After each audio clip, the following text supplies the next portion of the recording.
We turned out in record numbers in November 2020, and we showed our power in Georgia. Now we have the chance to show up to the polls and make a difference again here in Virginia. There's so much on the line for our communities in the upcoming elections, for governor and other offices. Our votes have real power, so let's use that power to elect leaders who will look out for what matters to us. Rally your friends, everyone you know, to vote early until October 30th, or vote on Election Day, November 2nd. Paid for by the NAACP.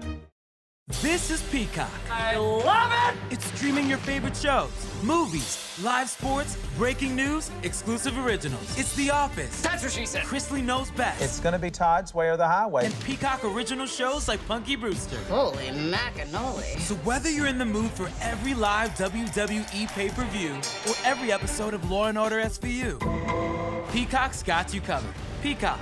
Watch for free, upgrade for more. Stream now at peacocktv.com.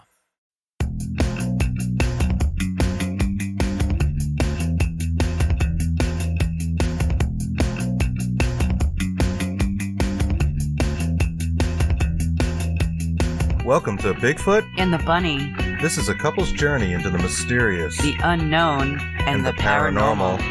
I'm your host, Chris Carr. And I'm your host, Kristen Johnson. Together we are Bigfoot and the Bunny.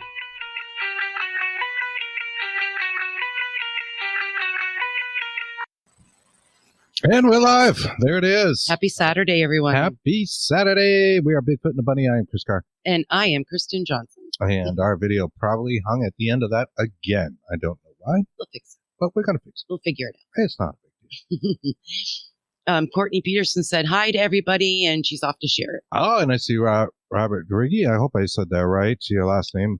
Good afternoon from New Mexico. Yeah, actually, I got to speak to you soon because we have another show starting soon. It's going to be on Thursdays.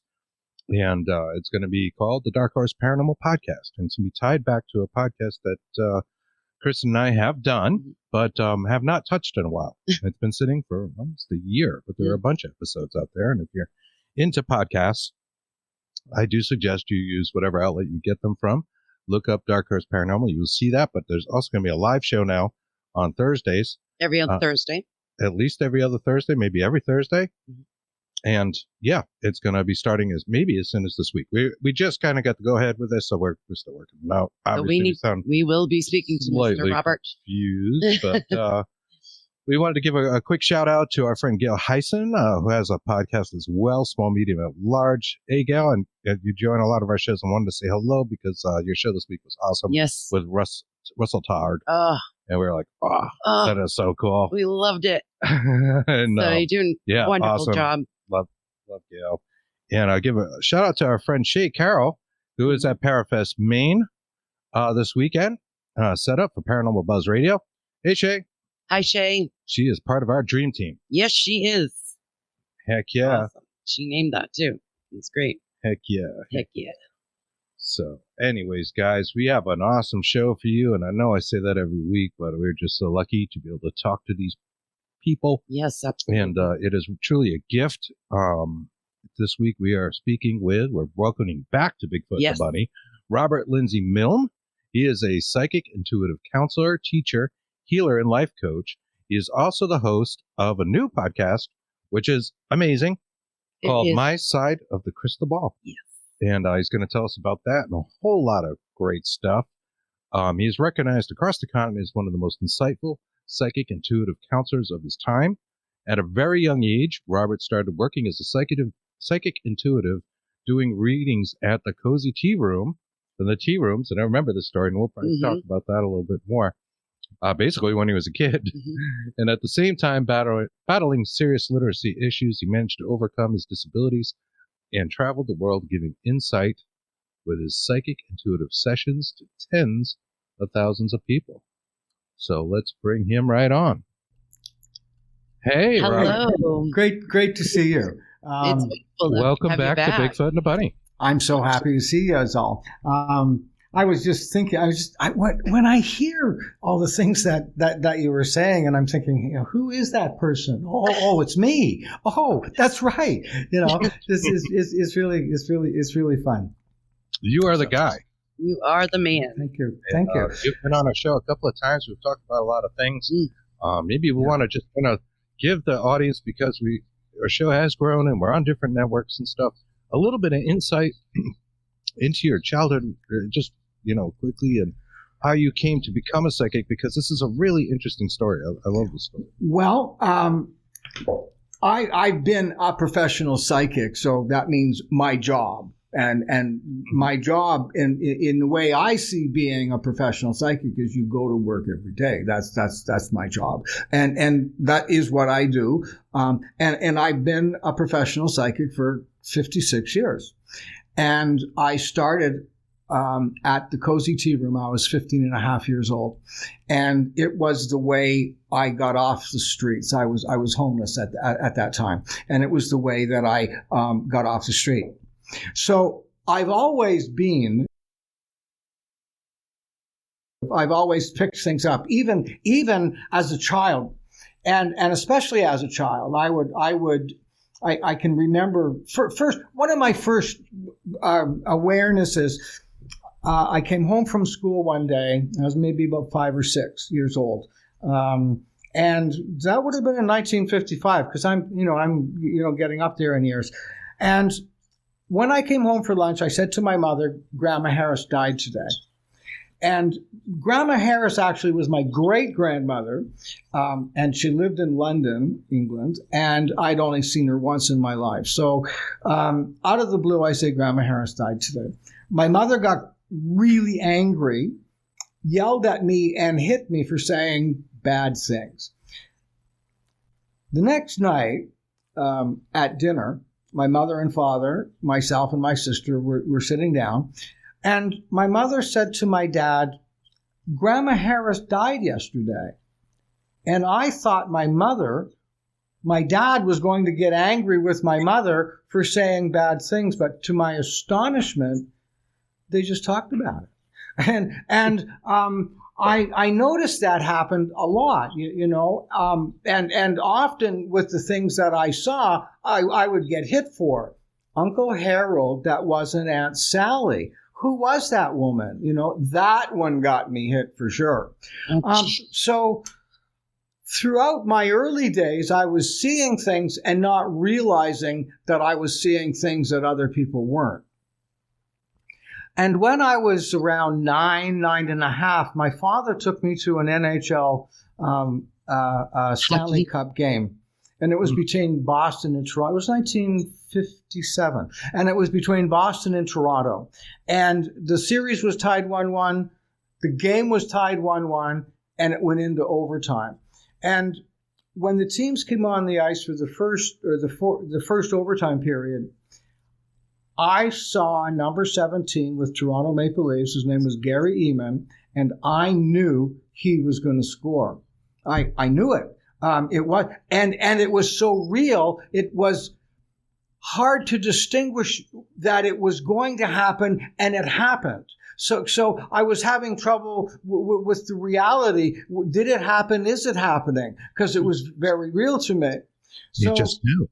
Yes, it was. That's right. It was. It had occurred, but it hadn't. So we're in Maple Leaf Gardens, 18,000 people, and the game was about to start. And by the way, Gary Eman wasn't even on the ice. He wasn't on the starting line. So the lights go down. The building isn't completely silent, and the referee is about to drop the puck. And I can't hold it back anymore. And I jump up and start yelling and screaming in this building that's quiet in the dark. And 18,000 people turned and looked at me and my dad. And he put his hand on my shoulder and he said, "Sit down." And I did. And it wasn't so much of his command that astonished me. It was, I realized nobody knew Eman was going to score. Wow. And that had a huge impact on me. I got quiet, which was unusual for me, and I guess probably still is. And I started thinking, anyway, a couple of minutes later, Gary Eamon jumps over the boards. A guy named Red Kelly passes the puck to him, and Eamon tips the puck in the net for the winning goal. And Maple Leaf Gardens erupted. It went crazy. And all the flash cameras and the yelling and screaming and people cheering. And I just looked around and said, other people think differently. And that was when I knew I was different. That was when I knew. And that was when I knew it would have something to do with how I was going to live my life. There was that awareness at 9.5, almost 10. Oh, wow. Wow, yeah, you were young. Yeah. Yeah. Yeah, and then you would go on to work in those cozy tea rooms and Yes. like you said, get yourself up the street. Yes, I had been living on the street in the wintertime. And I had survived by my intuition, my instincts, my it was a training it was like a boot camp for me, being on the street.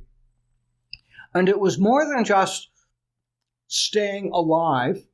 It was where some of my moral foundations were formed. It was how I honed my psychic ability, and during those days had a huge impact on what direction my life would have gone. Always when I was on the street, and if I were in trouble, and children on the street get into trouble, even if they don't cause it, and I always had the option of using my psychic ability, intuition, or a illegal or do an immoral act. And there was no right or wrong. There was no good or bad. It was about surviving. Most of the time, I used my instincts, my intuition, my psychic ability. There were a few times that I didn't. So, as I said, there wasn't a right or wrong, but the way my life was directed depended upon what decisions I made. And so I'm in the position that I'm in now because of that, building that foundation. I heard that if you worked at a place called the Cozy Tea Room, and by the way, it was a dive, but it was the number one in the city, but it was a dive. And I was a street kid, okay? So I heard that if you worked at the Cozy Tea Room in the afternoon doing readings, at the end of in the shift, you would get a sandwich and a cup of tea and some cookies, and you would get paid after the shift. And if you worked in the evening, you would get a hot dinner, like, oh, wow, that. Tea and cookies, and again get paid at the end of the shift. So I phoned Mrs. Cox. She was the owner, and I was Bob Milne, and in fact I might have even been Bob Millen, and I told her that I could do readings, and she said come in, and I went for an interview. It was January 17th, by the way, and I went in, and you had to do cards and tea leaf readings. And I didn't know how to do. I'd never looked at tea leaves, and we didn't play cards at my place, where in my home. So I didn't know anything about reading tea leaves, and I didn't know anything about reading cards. But you had to do that to get the job. So, but what I did, because I did a reading for Mrs. Cox, that was the test. So all I did was I picked up the teacup in my hand, and I just held it in front of me very much like this, looked in there, and looked over the edge of the teacup and looked at Mrs. Cox. But I pretended I was looking at the the lumps, globs of crap at the bottom of the teacup.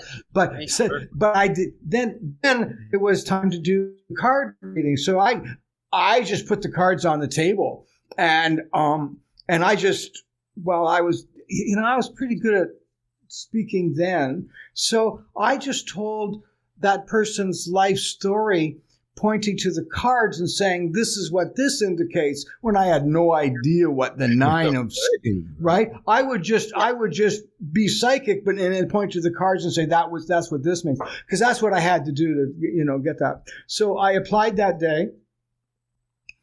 That day I worked both the day shift and the evening shift. So I got like a sandwich and 2 teas and a hot dinner, and I got 2 pays.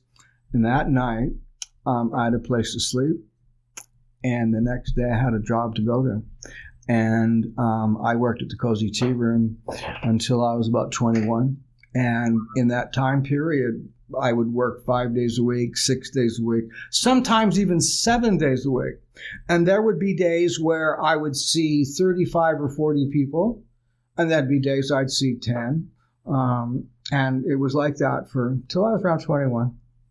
That's really interesting. So I think a lot of people don't realize this. When they go and get a psychic reading, a lot of the psychic people that they might encounter are really just reading them, and the divination tools or whatever they've got in front of them are purely for aesthetics. I know this is true of tarot in particular, right? Well, it is for me. Now, I know. Okay. Tough. Sorry. No, not at all. To know the meaning of every card and that kind of stuff. And a lot of times they're really just kind of reading your energy.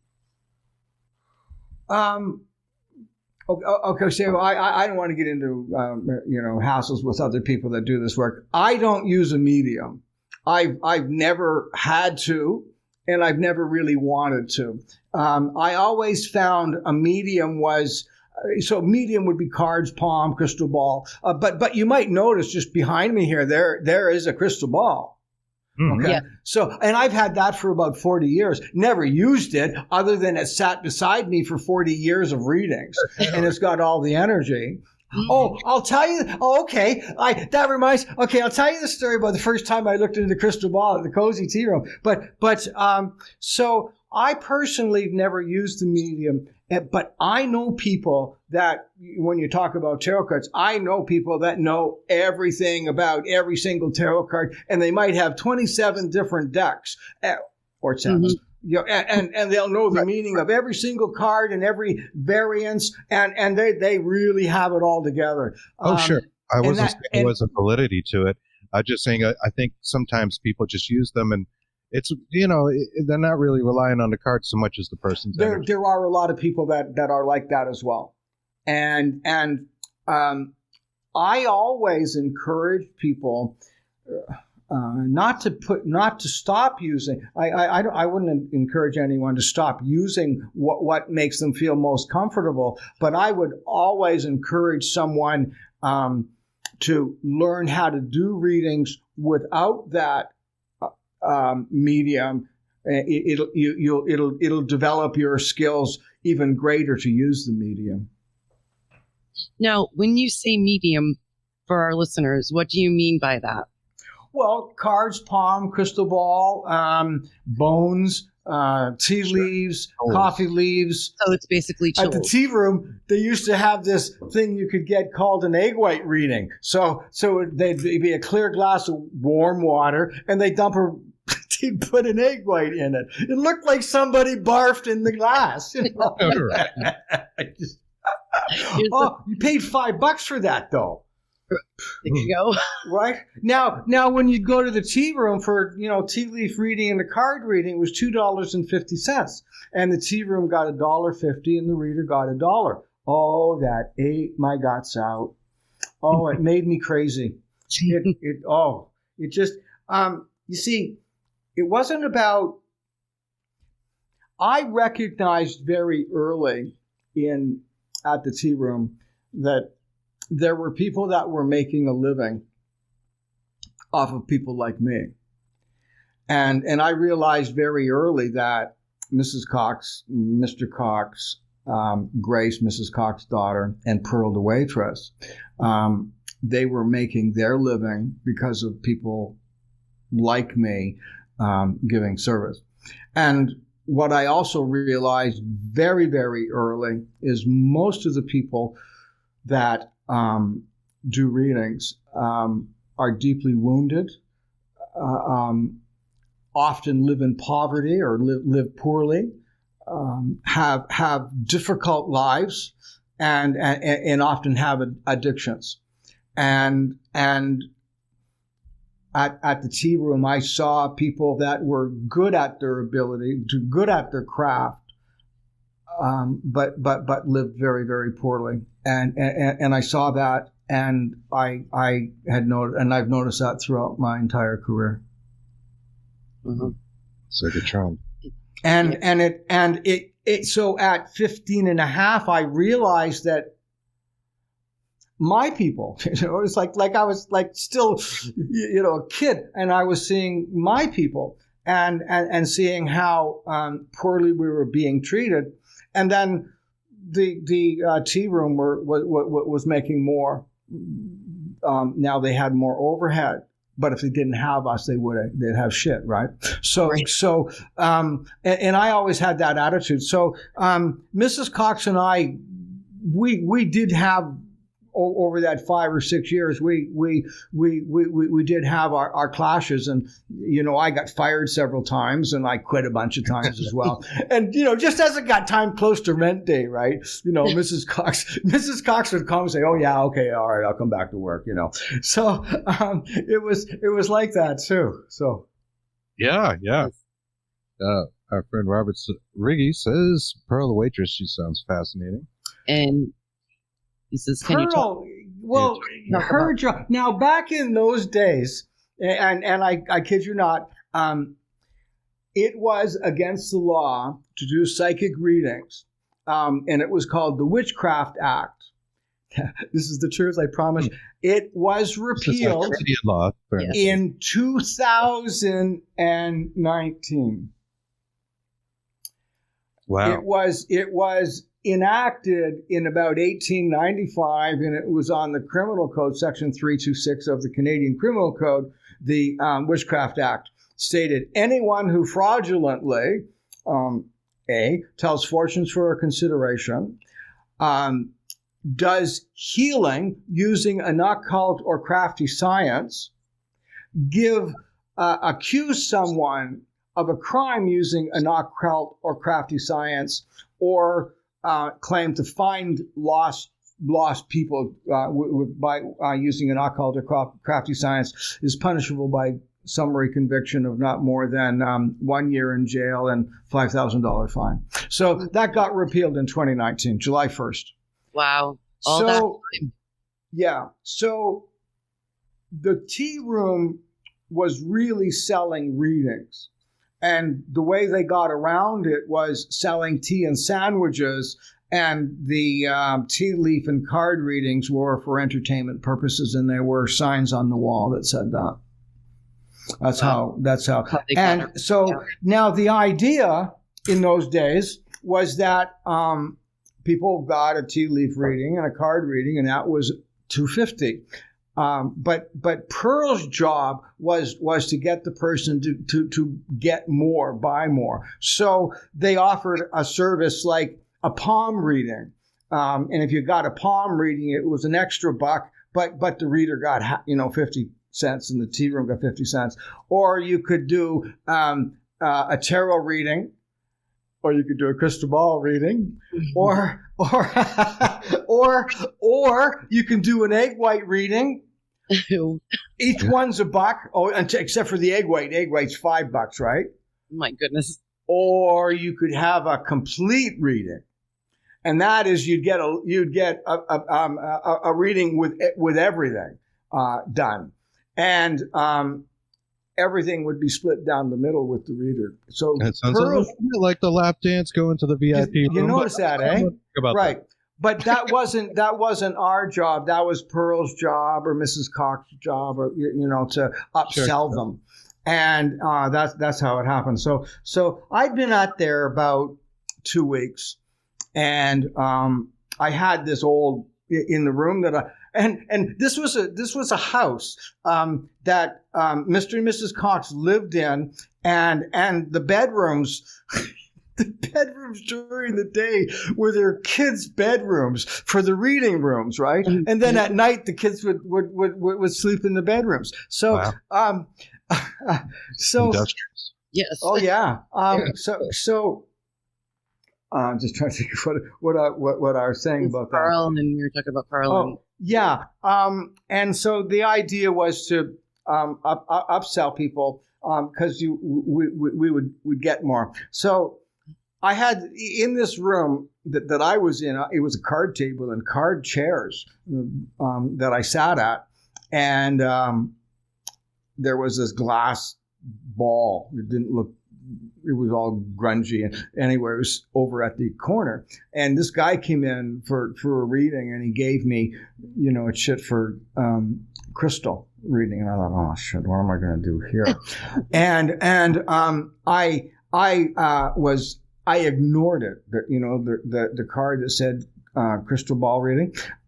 I didn't even want to take it. That way I wouldn't have to do the reading. So he insisted. So I looked around, I got the ball, and I put it down in front of me.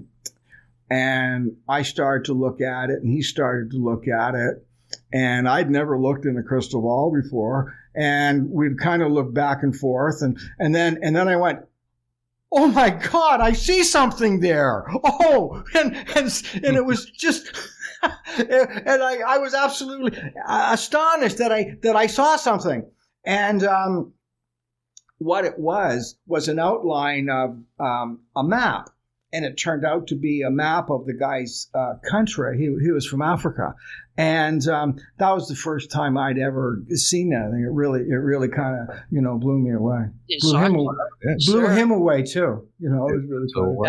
That's pretty interesting. Yeah. And then there was another time where I was doing a reading for, and the furniture was like absolutely crap. You had to be careful or you'd fall off the chairs. So I was doing a reading for this lady, and when I was doing her cards, and I pointed to some cards, and I said, now it's very important. You got to watch your balance because I see a fall happening. And like 3 minutes later, her chair crashed and she fell off her chair. Wow. Yeah. So then there was this. Now remember, I'm like 15, 16 years old. There was this lady, this old lady, and she and they all came to test me, right? Like I was like the fresh meat that joined. I was also sober because I was like 15 or 16. So anyway, this woman I was doing a reading for my normal way, and she looked like my great grandmother. She was so old, and now I was really being psychic. I wasn't faking that. I was just playing with the cards because that's what I had to do it to make my living. And I was, as I was putting the cards down, I was sensing her becoming more social and meeting a man, but not like a love affair. Now remember, I'm a kid, so like not like a love affair or anything, but a gentleman that would be kind, or just they'd be old people together. So I said to her, I see a gentleman coming into your life. And she slammed her fist down on the table and said, it's not going to do him any good now. So and then there was the star of the tea room in those days. His name was Red Hawk. And Red Hawk was part indigenous, and nobody else knew the other part. But this guy was the star of that era, and we'd get to work in tea room would open at 11:30. We'd start doing readings at noon. We'd get there at 11:15, or 11:45, and the whole tea room would be full, and everybody's waiting for Red Hawk. And by the time he got there, he was booked for the whole day. He also had he was missing part of his leg, and he also used to drink a lot. And but he was always really good and very generous with me, and he was always getting the private parties, and on Sundays he'd take me with him. But on a slow day, sometimes at the tea room, if he didn't have any whiskey with him, he'd get up and hobble down the stairs, get into a cab, go to the liquor store, and come back with a bottle of whiskey. So Mrs. Cox didn't like that. So sometimes Red Hawk would have a snooze, and he would take his leg off, and Mrs. Cox would hide it. And so he wouldn't leave the tea room and then get drunk and not come back. So anyway, now the whole tea room, it's all full, or there's people there. Anyway, then it starts to get full, and Red Hawk has been sleeping for a little while. He wakes up, and he can't find his leg. So he hops down the hallway, and he gets to the banister, right in front of my room, by the way, and he's leaning over the banister yelling, "Pearl! Pearl! Bring my goddamn leg up here!"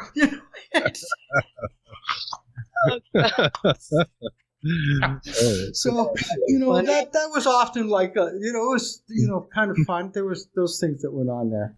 Oh, that's awesome. And I have to imagine, I think I've used this analogy before. It reminds me a little bit like the Beatles going to Hamburg, Germany, and playing like these incredibly long sets because, absolutely, I was a musician in another lifetime, and I remember I was doing some work in bands, and when those bands started to work more, you start to get better at your craft, right? Absolutely. And like the Beatles were playing all day, like 7 days a week, and all this stuff. Of course, it became like the back of their hand, right?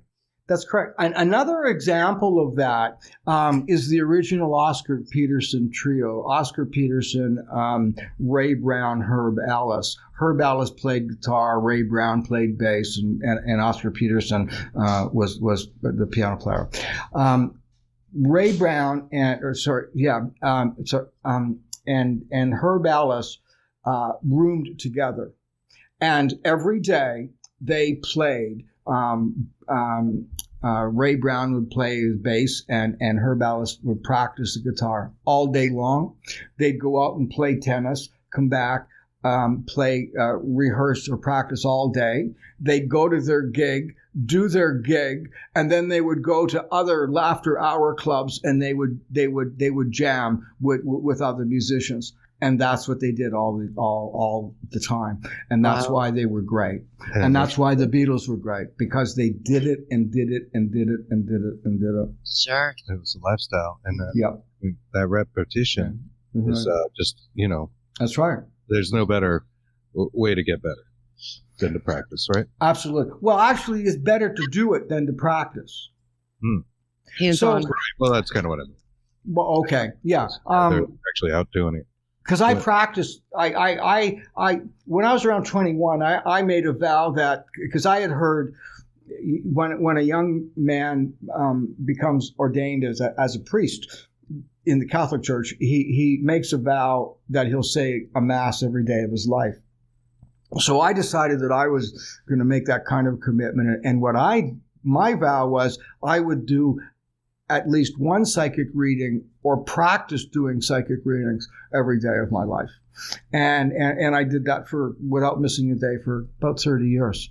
So now I still practice even after all these years.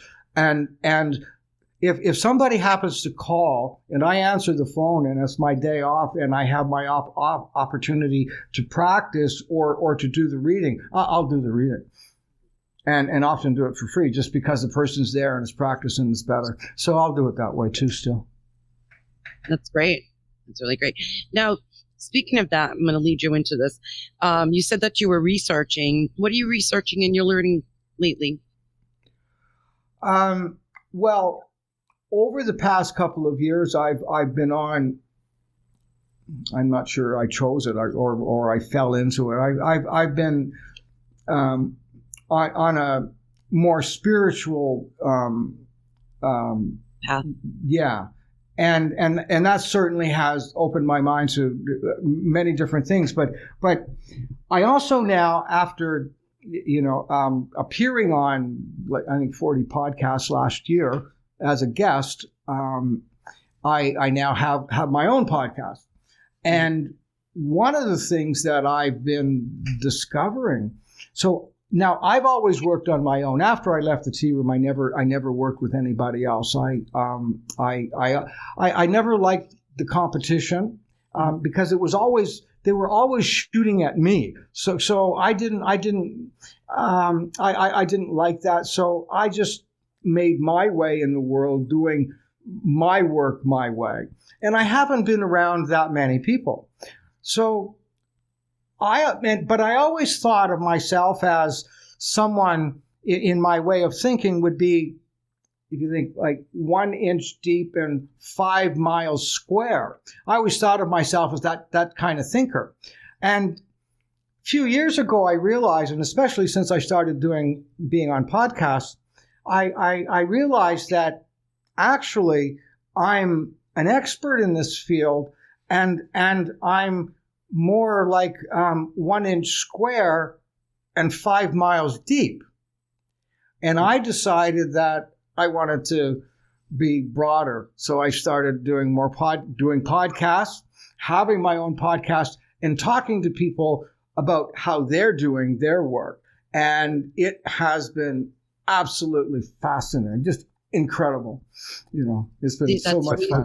As well, the experiences from your point of view. Sure. Yes. You get to hear from so many different people. Yes. And your podcast is called My Side of the Crystal Ball. My Side of the Crystal Ball. Yeah. I came up with that name too. Yeah. We love it. Well, what I'm doing, and I'm kind of using slang. What I'm doing is really saying this is how I see what being psychic is, and this is how I see the world as a psychic. That's how it happens. That's great. That's wonderful. That's really what I was saying from my side of the crystal ball. Great. But I also have said over my lifetime is, I spent 8 hours today slaving over a hot crystal ball. I used to say that a lot. still there, yeah. So how did that come together? And how did I end up getting a podcast? Yeah, yes. Yeah. Now, when did you launched it? Fairly recently, if I'm not mistaken, right? It was, I think, August 8th. Okay. Yeah. So it's every 2 weeks. So it wasn't August 8th. It was later. This coming Wednesday, the 5th podcast is being launched. The way it happened, I've spent most of my career in mainstream media, and the bulk of my career was done before there was an internet. And when I did a show, I would pack up, have my secretary, and we would fly to a city, check in to the day before the radio show or the TV show, then go on the show, and then tell people I'm in town, and then book 25, 30, 50, 100 readings, and then go to the next city. But usually one show 1 week. And there were years where I was on the road like 40 weeks, and not a complaint. It was wonderful, but I traveled like that, and it was fun. And I was the first Canadian psychic to do that on the air. I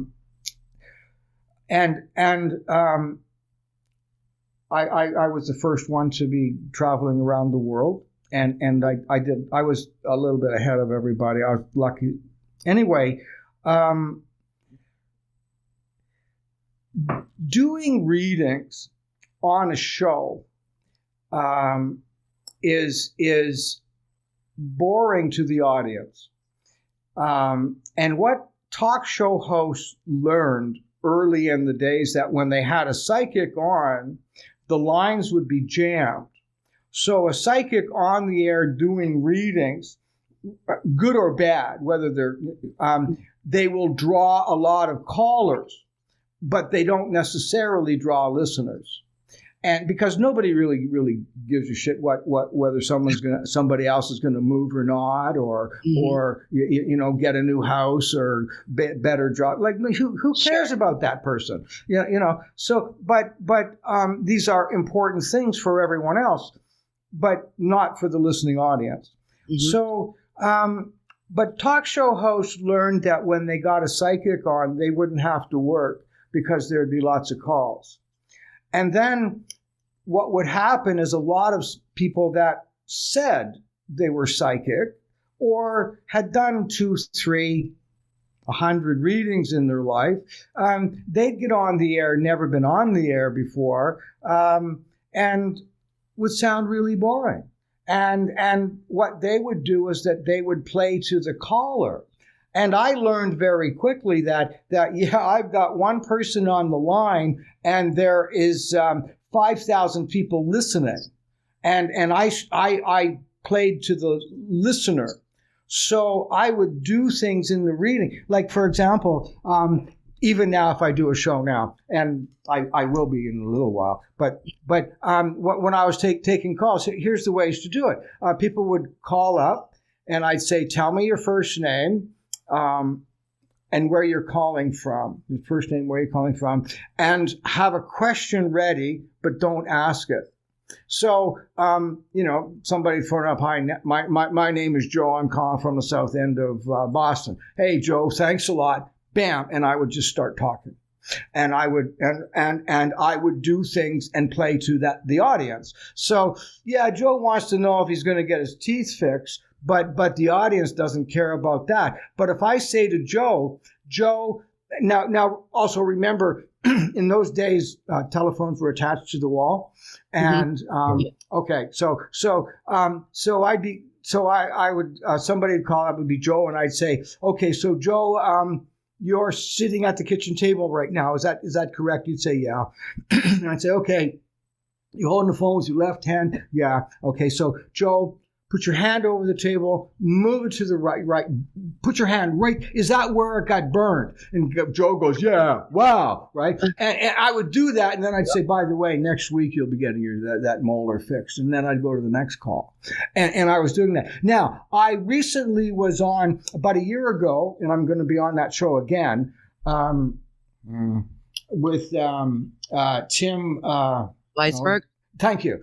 I did open line with him. And on the last show that I did, and I've got a recording of this too, because old Robert's still got that. Anyway, this guy phones up. I don't know where he's from. I can't remember. It was a southern state.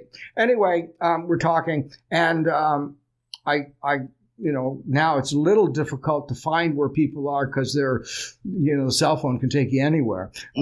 Whereas the regular phone, you were restricted. So where you could move. So I could focus in on those there. So anyway, I asked the guy, did he live in a house or a smaller type like apartment building?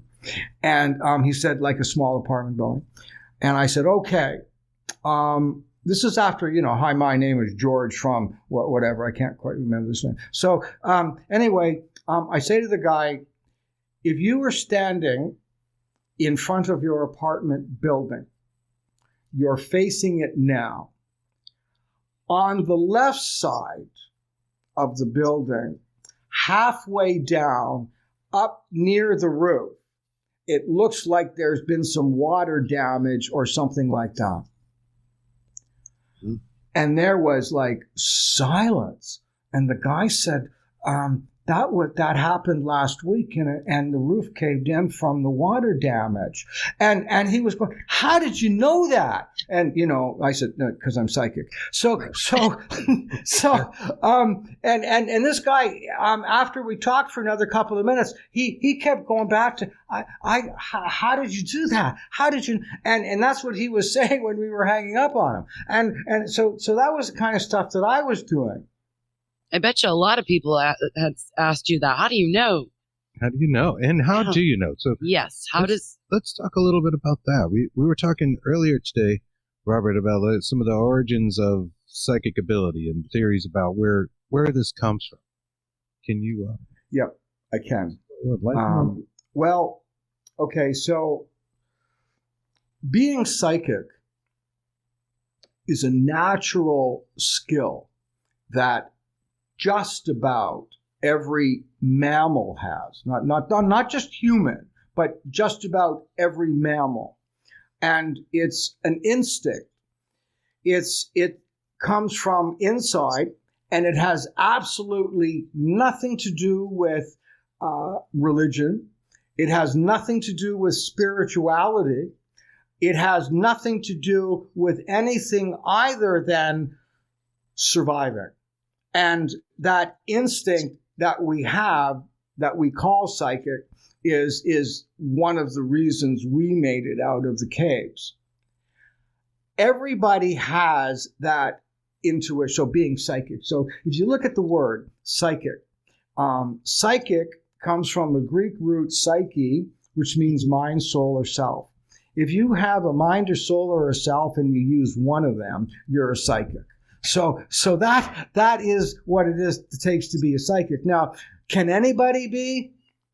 Probably not. But if you take every human on the planet and you line them up and you make a bell-shaped curve, there is one person at this far end that has absolutely zero psychic ability or instinct, or absolutely none. And then at the other end of the bell-shaped curve, there's another person that is like a walking a sponge, sensing all that, like 100%. And then the rest of us are in between. So just about everybody can be.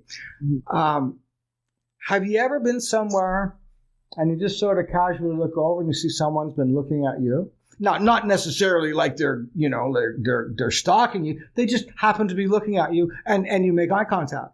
Sure. Or you'll be thinking about somebody that you hadn't talked about for a while. Ring, ring. Then they're on the phone, or you get a text, or that is what just about everybody can do.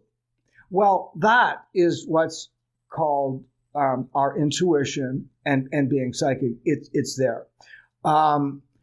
When you pay attention to it, it gets easier to identify what's happening. It has nothing to do with our intelligence. It has nothing to do with being spiritual. It is a raw talent that virtually all mammals have, and especially us humans. Now, in order, when I teach a seminar, I'm going to start again, but I taught this seminar. It was one day, and I would take a group of people, and the largest group was like over 300, and the smallest was 10, and everywhere in between. And I guaranteed to everyone that would sit in that class, I guaranteed that they would be doing psychic readings. They would sit in front of a stranger and do psychic readings that day, or I'll give you back your money. That's it. Okay, no question. They are or they're not. They get their money, or I get to keep the money. And that was where it was. In all the years I did, I gave back money twice. So what I would start off with doing is asking people to start identifying all the words that represented being psychic. So you look at all the words, clairvoyant, clairaudient, clairsentient. All the clairs. And you go through the clairs. I did. So you go through the clairs. I'm sorry. The tea room was hopping. I got that before you did. That.